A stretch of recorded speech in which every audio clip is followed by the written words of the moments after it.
No, it's not. And looking at this report that was reported on MSNBC last night, Rice, the largest immigration legal service, it's a nonprofit in Texas, saying there are parents who have been waiting 4 months post-deportation for the U.S. to return their babies.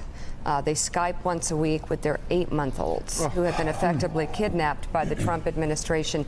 And just kind of look at what happened just yesterday with the Attorney General quoting the Bible on this. You have the White House press secretary lying, calling it a law, saying it's biblical, and not admitting that this is a policy owned by the Trump administration, doing that multiple times. And I'm sorry, this is worth saying.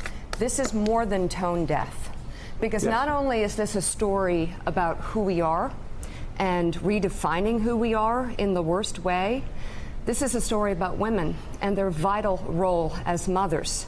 And when you have babies being taken away from their mothers, you have to ask why the counselor to the president, who was brought in to help the president perhaps create good policies surrounding women, parental leave, domestic policies that are important to women in this country, you have to ask why Ivanka Trump is so tone deaf to post a picture about her special day yesterday with her daughter. Again, just missing the mark every step of the way, because this is about who we are as a nation. It's also about women and their vital role as mothers.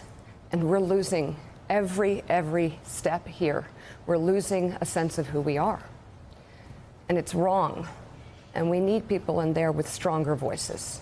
Thanks for checking out MSNBC on YouTube, and make sure you subscribe to stay up to date on the day's biggest stories. And you can click on any of the videos around us to watch more from Morning Joe and MSNBC. Thanks so much for watching.